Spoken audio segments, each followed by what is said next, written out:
Golgappa challenge एक मजेदार खेल है जिसमें जीतने वाले को मिलते हैं 10,000 रुपए। और ये सुनकर तो गॉबली गुबली करने का मन कर रहा है। लेकिन ध्यान रहे, ये इनाम कुछ शर्तों के साथ आता है। इस चैलेंज में भाग लेने के लिए आपको कुछ पैसे जमा करने होते हैं। ये पैसे जमा करना जैसे अपने खिलौने का बंडल बनाना है। यह चुनौती को और मजेदार बनाता है। यहाँ लोग अपनी हिम्मत को आजमाने का मौका पाते हैं। अब मंगल नामक एक शख्स है जो इस चैलेंज का संचालन करता है। वह प्रतियोगियों को इतना चुनौती देता है कि लोग सोचने लगते हैं, क्या हम सच में इस चैलेंज के लिए तैयार हैं? जब किसी को पैसों की जरूरत होती है, जैसे कि चॉकलेट खरीदने के लिए, उनकी डेस्परेशन बढ़ जाती है। इसीलिए कुछ लोग तो किसी भी चैलेंज में कूदने के लिए तैयार हो जाते हैं, जैसे कंगारू कूदता है। पानी पूरी खाने का चैलेंज केवल पैसे जीतने का एक तरीका नहीं है, बल्कि इसमें तो धोखाधड़ी और गलतियां भी शामिल होती है, जैसे कि जब आप चॉकलेट को छिपाने का प्रयास करते हैं। इस चैलेंज में भाग लेने वाले लोगों के बीच वह हंसी मजाक और प्रतिस्पर्धा होती है, जो कई मजेदार पल उत्पन्न करती है। कभी कभी तो लोग एक दूसरे से इतनी मस्ती करते हैं कि लगता है जैसे वे सर्कस में हैं।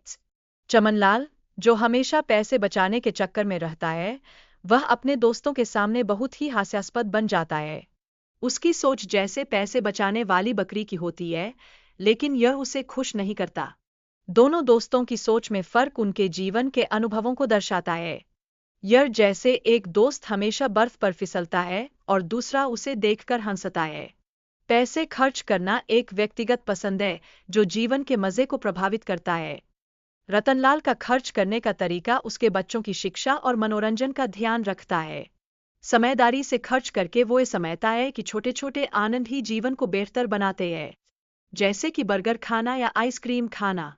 रतनलाल चमनलाल को अपने घर की देखभाल करने के लिए कहता है, जिसमें मछलियों को खाना देना भी शामिल है।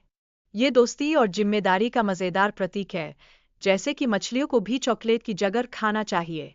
जब चमनलाल बाथरूम में जाता है, तो वहां उसे एक सोने के रंग का टैप मिलता है। यह देखकर उसकी जिज्ञासा और बढ़ जाती है और वो सोचता है, क्या नहाने से मुझे भी सोने का राजा बना देगा? नहाने के बाद चमनलाल को खुजली होती है और उसे डॉक्टर के पास जाना पड़ता है। यहाँ उसकी गलती का एहसास होता है और वो बेहोश हो जाता है। सोचो, सोने के रंग का टैप नहाने से क्या हुआ? अब उसे डॉक्टर ने टेंशन की दवा दी है।